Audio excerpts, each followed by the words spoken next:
Salamlayıram hər birinizi yeni mövzu izahatından. Bugün sizinlə biz birlikdə 2-ci Dünya müharibəsindən sonra dünya ölkələri mövzusuna giriş edirik. Bugün danışacağıq Amerika Birləşmiş Ştatları. ABŞ bildiyimiz kimi 2-ci Dünya müharibəsindən qalib ölkə kimi çıxdı və onun iqtisadi gücü həddindən artıq çoxaldı. 1949-cu ilə qədər yeganə ölkə idi ki, yəni atom silahına malik bir dövlət idi. Və bundan başqa müharibə nəticəsində onun iqtisadiyyatı, belə deyək, çox da ziyan çəkməmiş, əksinə inkişaf eləmişdi. Səbəb ən əsas olaraq da ABŞ-ın öz ərazisində hərbi əməliyyatların getməməsi idi. 1944-45-ci illər aralığı bildiyimiz kimi Franklin Roosevelt dünyasını dəyişir və Franklin Roosevelt dünyasını dəyişəndən sonra ABŞ-ın vitse-prezidentlik vəzifəsini Harold Truman öz üzərinə götürür. Harold Truman 1945-53-cü illərdə prezidentlik dövründə fəaliyyət göstəribdi ABŞ-da. Onun siyasəti yeni xətt siyasətinin davamı olan ədalətli xətt siyasətdir. Yəni, Harold Truman də elə Franklin Roosevelt kimi demokrat idi və onun siyasəti ədalətli xətt siyasəti adlanır. Həmən ədalətli xətt siyasətinin əsas məzmununda oradan təxris olunanların iş yerləri ilə təmin olunması və iqtisadiyyatın yenidən dinc dövrünə qaytarılması nəzərdə tutulurdu. ABŞ-ın bu dövründə bir sıra həmkarlar ittifaqının da dəstəyi ilə birlikdə bir sıra fabrik zavodlarda tətillər olurdu və bu tətillər dövlətə maddi ziyan vururdu. Bunun qarşısını almaqdan ötəri 1947-də Harold Truman Taft-Hartley qanununu qəbul edir. Həmən Taft-Hartley qanunu əsasən müəyyən günlərdə tətil etmək qadağan olunur və bununla yanaşı həmkarlar ittifaqı üzərinə dövlət nəzarətini gücləndirir. Bu oldu Taft-Hartley qanunumuz. İrəliyək Truman dövründə nələr baş verdi? Başqa, Truman az imkanlı ailələr üçün sadə evlər tikməyə başladı. Truman öz dövründə minimum əmək haqqını artırdı. Onun dövrü, belə deyək ki, Amerika firavanlıq dövləti dövrünü yaşamağa başladı.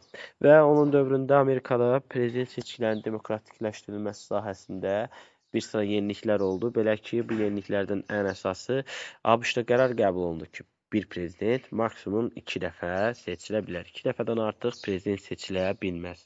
Söhbət kimin dövründə konstitusiyalan düzəlişdən getdi? Harry Truman. İrəlilədik. Gələk. Dövlət aparatını möhkəmləndirməkdən ötəri o hansı işlər görür? Hər birimizin tanıdığı CIA deyərək dediyimiz Milli Təhlükəsizlik Şurası və Mərkəzi Kəşfiyyat İdarəsi yaradılır. Bu dövrdə bizim bir senatda belə deyək ki, fəal bir senatorumuz var, McCarthy. Həmən o McCarthy siyasətini elan edir o. Həmən McCarthyizm siyasəti nədir? Harry Truman dövründə bu senatorun adına görə belə adlanır. McCarthy deyirdi ki, ABŞ hökumətində çoxlu kommunistlər var, sosialistlər var və ABŞ əhalisini o kommunist təhlükəsi ilə hədələyir və deyirdi, azad fikirli insanların qarşısını almalıyıq. Bu kommunistlər ümumiyyətlə ABC-da yayılmamalıdırlar. Və Truman ilk dəfə 2-ci Dünya müharibəsində axı Afro-Amerikalılar da çox əziyyət çəkmişdi. Onların da belə deyək seçki hüququ verilməsi məsələsini qaldırmışdı senatın qarşısında və lakin buna nail olmağı hələ tam şəkildə bacara bilməmişdi. Yəni, Harry Truman da Afro-Amerikalılar barədə qərar qəbul etməyə çalışıbdımı? Cavabımız bəli, nə etməyə çalışıb? Seçkilərdə iştirak etmələri üçün onlara hüquq verməyə çalışıb. Truman'ın xarici siyasət xətti atom diplomatiyası adlanır.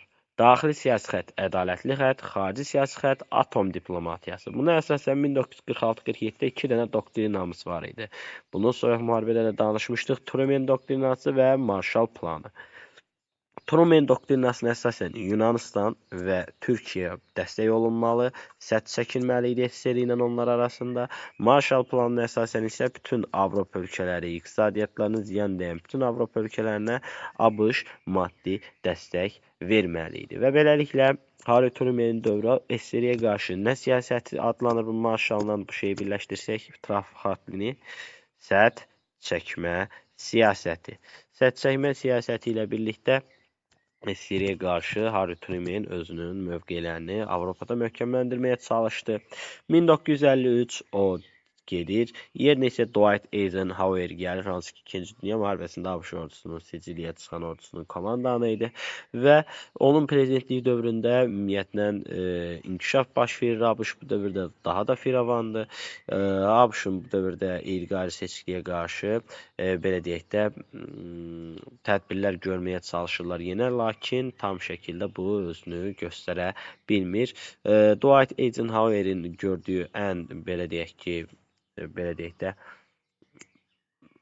hardasa biz bunu 53-cü ildən götürürüksə 50-53-cü il Soyuq müharibədən biz bilirik, düzdür yoldaşlar, söhbət nədən gedir? 50-53-cü illər Soyuq müharibədə ikinci böhran olan Koreya müharibəsi böhranıdır ki, həmən o Koreya müharibəsi böhranını ləğv edən şəxs ehtiyatlı olaq, Harry Truman yox, kitabımızda çox xırda bir yerdə verir, Dwight Eisenhower'dir ki, həmən bu müharibəyə son qoymuşdur Koreya müharibəsi ilə. Davam. Gəldik John Kennedy dövrü. John Kennedy dövrü ən fərqli və ən maraqlı dövrlərdən biri. Cəmi 2 il hakimiyyətdə oldu. 1961-63. Onun prezident seçkilərində qalib gəldikdən sonra məşhur bir sözü var idi. Osmanlıdakı ocaq məsələsini oxşuyur. Deyir ki, dövlətin sizin üçün edə biləcəklərini yox, sizin dövlət üçün edə biləcəyiniz şeyləri fikirləşin. Onun dövründə vergilərin azaldılması, xəstələrə sosial müdafiə, sosial müavinatlar verilməsi, qeyri-qanuni seçkiliyin qarşısı alınmasından, təhsilin yenidən qurulması barədə islahatlar həyata keçirilməsi nəzərdə tutulur. Onun siyasi xətti yeni hüdudlar adlanırdı. Ədalətli xətt oldu dedik Harry Truman, yeni hüdudlar John Kennedy. John Kennedy'nin dövründə qeyri-qanuni seçkilik məsələsinə diqqətlə yanaşılır o. Bəzi ştatlarda belə deyək ki, məktəblərə, hətta ştatların özünə birbaşa qoşun yeridərək bu hansı ki məktəblərdə, hansı universitetlərdə qeyri-qanuni seçkilik olurdu, həmən o yerlərdə vəziyyəti bərpa etməyə çalışırdı. Kennedy hökumətinin xarici siyasətindən danışası olsaq, 1. SSR ilə münasibətləri nizama salıb sazişlər bağlamaq idi əsas məqsəd, bunu nail olacaqdılar Kuba böhranından sonra. 2. Yenə maddi yardım vasitəsilə Latın Amerikası ölkələrini neynəmək, öz tabeliyi altında saxlamaq ABŞ-ın.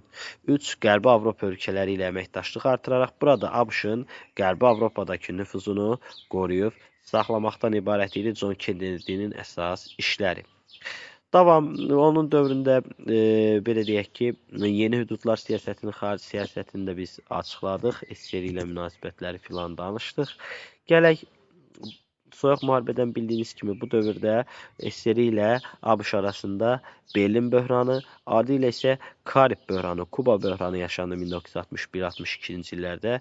Nüvə müharibəsi ilk dəfə bu Kuba məsələsindən sonra dünya nüvə müharibəsi astanasında dayanmış, lakin bu məsələni Xruşov və John Kennedy razılaşaraq birtəhər başını bağlamışdılar. Belə ki, 1963-cü ildə hətta gedirlər Moskvaya. 1963 Moskva görüşündə John Kennedy, Nikita Xruşov və bir də biz İngiltərə rəhbərlərini deyək ki, burada görüşürlər və həmən görüş zamanı birlikdə dəniz altında və yaxud atmosferdə nüvə silahlarının istifadə olunması qadağan olunur. Bununla bağlı razılıq əldə olunur. 1963 hələ də sui-qəsd kim eləyib bilinmir. John Kennedy'yə də sui-qəsd təşkil olunur. ABŞ tarixində 3 nəfər sui-qəsdə məruz qalıb. Biri 1866-cı il Abraham Lincoln, bir digəri McKinley 1901-ci ildə, bir digəri isə John Kennedy 1963-cü ildə. Deməli, bunlar sui-qəsdə məruz qalmış 3 bizim prezident idi. Davam 1963-dən Lyndon Johnsondan davam elədik. Lyndon Johnson neyinib? Bu bir növ sosializmin alternativini yaratmağa çalışıb, lakin barsına başa çatdıra bilməyibdi. Yoxsulluqla mübarizə aparmaqdan ötəri dövlət vəsaiti ayırmağa çalışır, lakin bunu bacara bilmir. Belə ki, yoxsulluğa qarşı deməli qanunlar kimin dövründə Lyndon Johnson çalışdı mı, etmək istədi mi? Bəli, lakin bacara bilmədi. Sosializmin alternativini yarada bilmədi. Onun dövründə isə Lyndon Johnsonun daha da Afro-Amerikalılar barədə gördüyü bir fəaliyyət nəhayət onların seçkidə iştirakı təmin olundu. Onlar deməli Afro-Amerikalılarla bağlı, onları seçkilərdə iştirak elətdirməyə çalışan Harry Truman idi, alındıra bilməmişdi. John Kennedy ştatlara qoşun yedib bari seçkinin qarşısını almağa çalışmış. Lyndon Johnson isə nə etmiş? Hətta seçki hüququ verə bilmişdi Afro-Amerikalı vətəndaşlara. Lakin o islahatlarını davamlı şəkildə apara bilməyəcək, çünki dünyada soyuq müharibədən də bildiyimiz 1965-73-cü illəri əhatə edən böyük bir regional münaqişə olan Vyetnam müharibəsi başlayacaq. Həmən Vyetnam müharibəsi Lyndon Johnson hökumətinin elə axırına gəlib çıxacaq.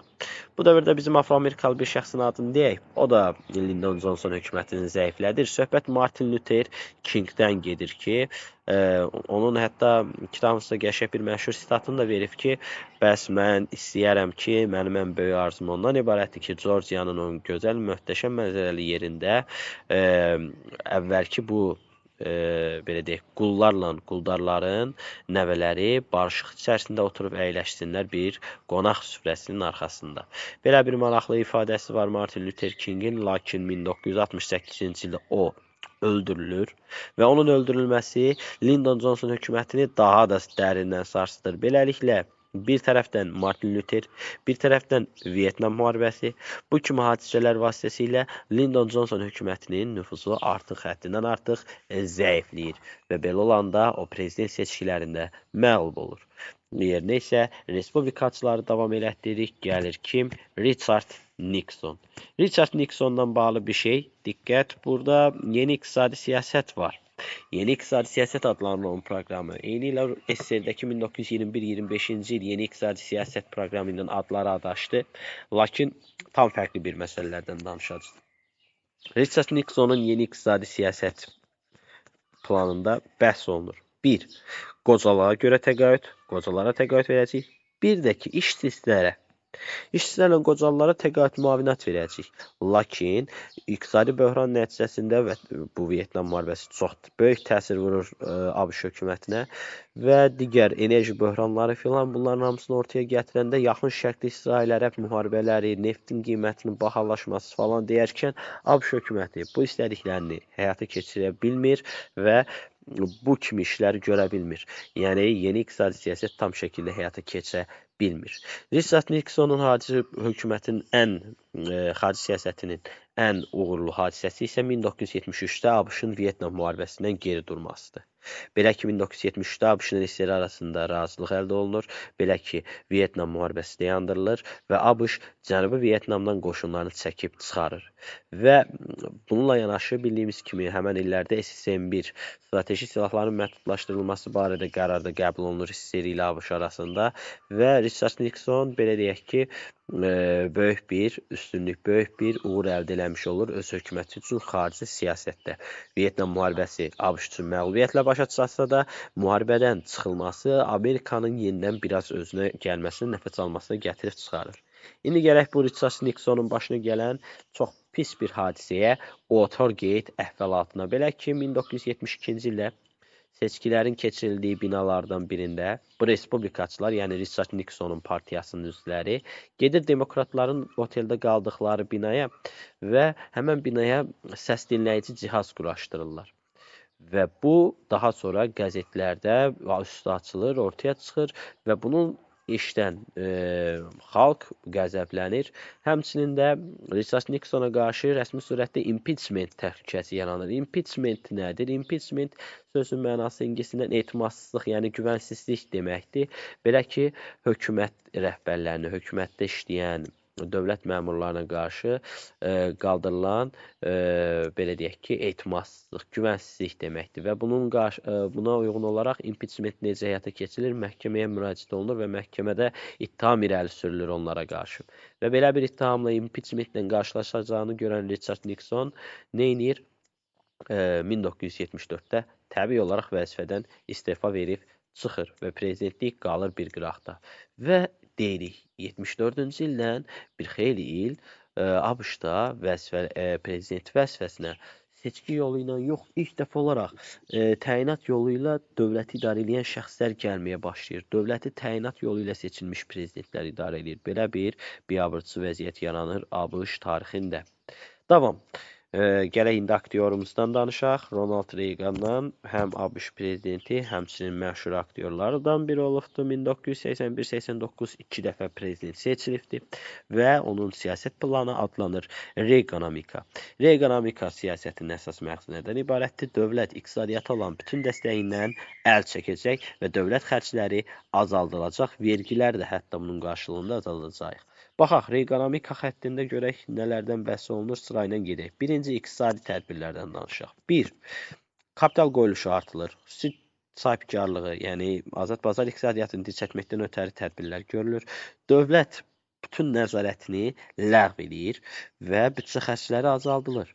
Bununla yanaşı dövlət dedik, özəl sektora nəzarətini ləğv edir. Bununla yanaşı neft sektorunda da, yəni neftin alışı satışına olan dövlət nəzarəti ləğv olunur. Xaricdən gətirilən neftin həcmi artırılır. Ölkə daxilində istehsal olunan neft yox, xaricdən gətirilən neft daha da artırılır ki, xarici mənbələrdən istifadə eləsinlər. Sosial tədbirlərdə isə az gəlirli əhalini vergilərdən azad edir. Amma Richard Nixon necə ki o işsizlərə müavinət kəsmişdi, bax Ronald Reagan həmən işsizlərə kəsilən müavinəti ləğv edir. Bunun əvəzində isə nə edirik? Aşağı gəlirli əhalini vergilərdən azad elədi. Və beləliklə Reaganomika siyasət dövründə ABŞ iqtisadiyyatında uğurlar əldə elədi, iqtisadiyyat sürətlə inkişaf elədi. Belə ki, Reaganomikanın 1. İqtisadi böhranı dayandırıb da ABŞ tarixində, 2. İnflyasiya eşitsizliyi aşağı salıb, 3. ABŞ-ın iqtisadiyyatı yenidən inkişaf dövrünə qədəm qoyub. Həmçinin Ronald Reaganın bu dövrü belə deyək, İKT deyək də, yəni daha doğrusu ETT deyirlər. Elmi-texniki tərəqqi daha da güclənir ABŞ-da. Belə ki, ilk fərdi kompüterlər, mobil şəbəkələr, digər texnologiyalar inkişaf edir ABC-da və bu ABŞ-ı sürətli cəhətdən, elmi-texnoloji cəhətdən inkişaf etməsinə gətirib çıxarır. Reaganın xarici siyasətində SSR-yə qarşı belə deyək ki, ciddi addımlar atılır. Antikomünist ruh yenidən gücləndirilir. Belə ki, Reaganın dövründə Qərbi Avropada ABŞ raketlərini, orta mənzilli raketləri filan yenə yerləşdirməyə davam edir. Hətta Soyuq müharibədə dediyimiz ulduzlar müharibəsi planını irəli sürür Ronald Reagan və bu müharibə planı əsasən səmadan yeni silahlar vasitəsilə kosmosdan SSR-nin raketlərinin vurulacağı irəliyə çəkilir. Və Reagan deyir ki, bizim əsas məqsədimiz bu dövrdə SSR-ni iqtisadi cəhətdən zəiflətməkdən ibarətdir. SSR-ni biz çökdürəcəyik. Bildiyimiz kimi SSR onsuz daxildən çökür bu dövrdə. Əfqanistan müharibəsində Əfqanistan çöplüyündə ilişib qalıb. Və SSR də görür ki, vəziyyət o deyil. Qorbaçov 85-88-də deyir Ronald Reagana gəl masaya əyləşək. Və 1985-88-ci illərdə müqavilələr imzalanır. Yaxın və orta mənzilli raketlərin ləğv olunması barədə qanunlar və bununla da yaxın və orta mənzilli raketlər getdi. Bu dövrdə Ronald Reagan artıq bildirir ki, mən şər imperiyası adlandırdığım SSR üzərində artıq qalib gəldim. Çünki 1991-in dekabrında SSR rəsmi surətdə dağılır və beləliklə soyuq müharibədə qalib gələn tərəf ABŞ olur. ABŞ-da Ronald Reagan prezidentlik dövrünü hətta bir də biz oxşar gətirək bir prezidentimizə, deməli Franklin Roosevelt yox, deyək biz Theodore Roosevelt. Theodore Rooseveltdən Ronald Reagan hər ikisi Latin Amerikalı ölkələrinə qarşı böyük dəyənək siyasəti tətbiq ediblər. Latin Amerikası ölkələrinə qarşı. Bu da yadda qalsın, irəlilədik ata George Bush.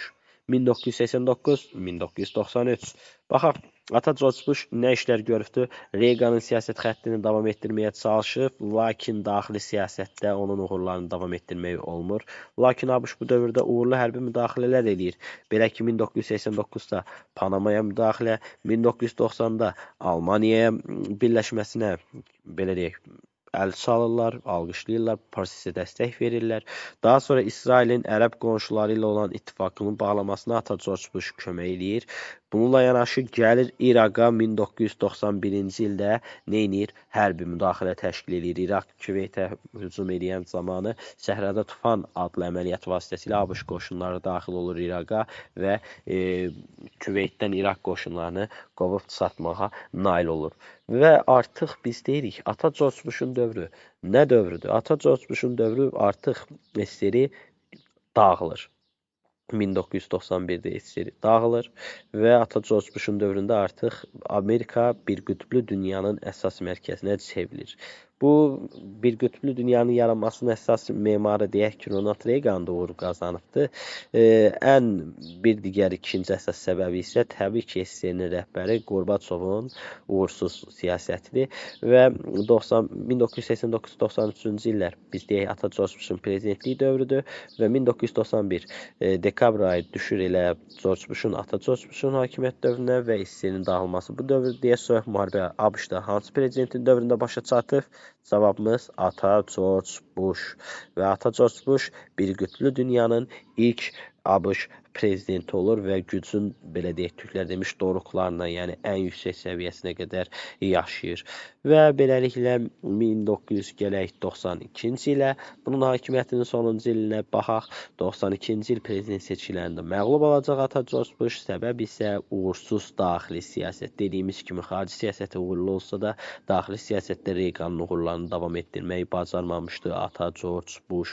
Davam. Bill Clinton 1993-2001. Baxaq, Bill Clintonun dövründə nələr baş veribdi? Bill Clinton demokratdır. Harry Truman, Bill Clinton, Franklin Roosevelt, deməli gələk Woodrow Wilson. Bunlar nəsil olublar, demokrat olubdular. Həmən Bill Clintondan indi danışaq. Demokratların işi nə olur? Demokrat həmişə iqtisadiyyata müdaxilə edir. Bunu yaddan çıxartmayaq, iqtisadiyyatı o həmişə dəstəkləyir.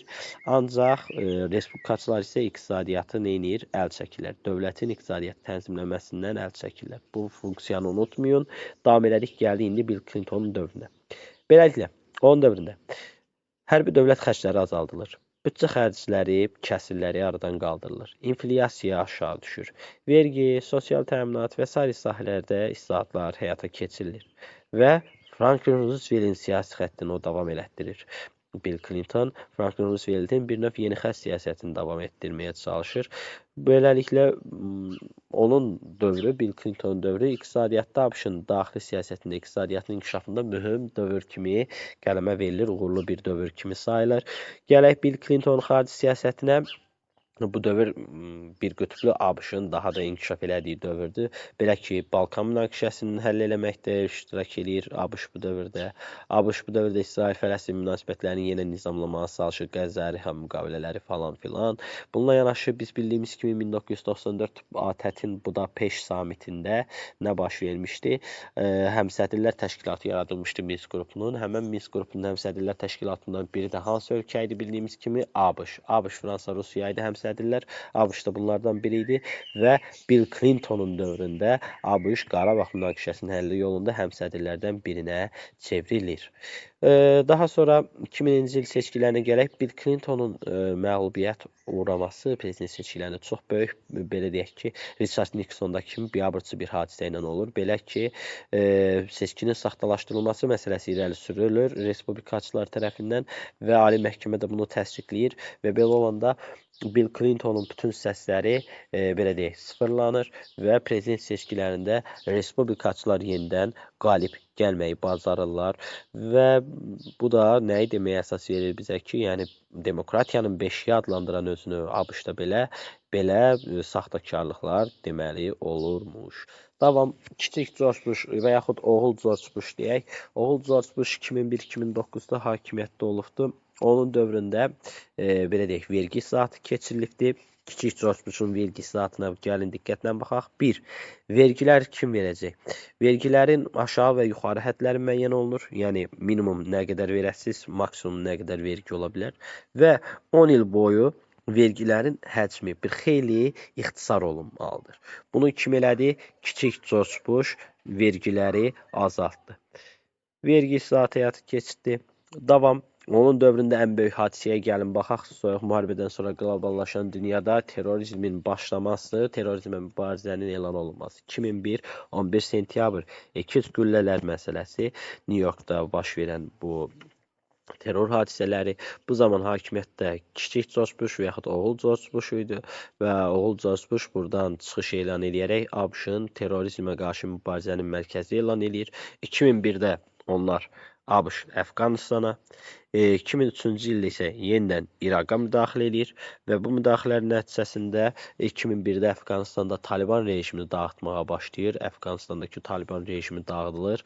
Bununla yanaşı 2003-də İraqda isə Səddam Hüseynin rejimini devirir ABŞ qoşunları və beləliklə istər Yaxın Şərqdə, istər Mərkəzi Asiyada ABŞ mövqeyini gücləndirməyə çalışaraq burada özünün dəstəklədiyi terror təşkilatlarının yaranmasına gətirib çıxarır. Davam irəlilədik 2009-2017. ABŞ-ın prezidenti Barack Obama. ABŞ-ın ilk Afro-Amerikalı prezidenti olur. Ancaq onun hakimiyyətə gəldiyi dövr 2008-2009 dünya iqtisadi böhranı olan bir ildir və ABŞ-da dünya iqtisadi böhranından nəsbini alır. Belə ki, ABŞ özü daxildə iqtisadiyyatda problem yaşayır. ABŞ-ın iqtisadiyyatında problem yaşaması bu dövr üçün bütün dünyanın da iqtisadi böhran yaşayacağı anlamına gəlir və elə də olur. Domino təsiri ilə Avropa ölkələri, dünya ölkələrində də iqtisadi böhran sürətli şəkildə yayılır. Barack Obama bu iqtisadi böhranın çıxışını bir yolda görür. O da kiçik George Bush kimi vergi sahəsini əl atır və görün nə edir. O deyir ki, vergilər alınacaq, ancaq vergilərin çoxu yüksək gəlirli əhalidən alınacaq və onların vergisi özü də çox olacaq. Və büdcə kəsiri işsizliklər də azaldılır onun dövründə və bunun vasitəsilə ABŞ iqtisadi böhrandan çıxır. Barack Obama'nın xarici siyasətində əsas məsələ belə deyək, Əfqanistanda Taliban rejimi ilə qarşı yeni qoşun hissələri göndərmək. Bunun əvəzində isə İraqdakı qoşunların sayını azaltmaq nəzərdə tutulur. Donald Trump'ın prezidentliyi dövrü gəldik 2016-cı ilə. Donald Trump prezident olandan sonra bugünkü gündə də ondan zarafat edirlər bu məsələdə. Deyirlər sən sövmələysən. Belə ki, o Donald Trump Rusiya ilə münasibətləri sabitləşdirməyə çalışır. İranla münasibətləri sabitləşdirməyə çalışır. Şimali Koreya ilə Cənubi Koreya arasındakı münasibətləri nizama salmaq üçün bir iş görməyə, təşəbbüs görməyə çalışır. Lakin bu baş tutmur. Ondan sonra 2021-25-də Joe Biden'in hakimiyyət dövrüdür. Joe Biden'in dövründə Rusiya Ukraynaya 2022-də müdaxilə edəndə Joe Biden bunu pisləyir və buna qərəzsiz cavab bildirir. Bunu düzgün saymır. Donald Trump'ın müstəqillik yenə gələk ən axırıncı dövrünə. Bu dəqiqə Donald Trump hazır ki 2026-cı ildə İranla əsas mübarizə apardı və bu mübarizə hələ tam şəkildə yekunlaşmayıbdır. Hələ bir tam şəkildə iki ölkə arasında müqavilə yoxdur. Sülh müqaviləsi hələ ki yoxdur. Birinci prezidentliyi dövründə deməli Donald Trump İranla münasibətlərini nizama salmağa çalışmış. İkinci prezidentliyi dövründə isə, yəni hal-hazırda 2026-cı ildə isə İranla böyük müharibə aparmışdır. Belə bugünkü mövzu izahatımız bu qədər. Ümid edirəm sizin üçün anlaşılıqlı ifadə elədim mövzunu. Yeni mövzu izahatlarında görüşənə qədər sağ olun, salamat qalın.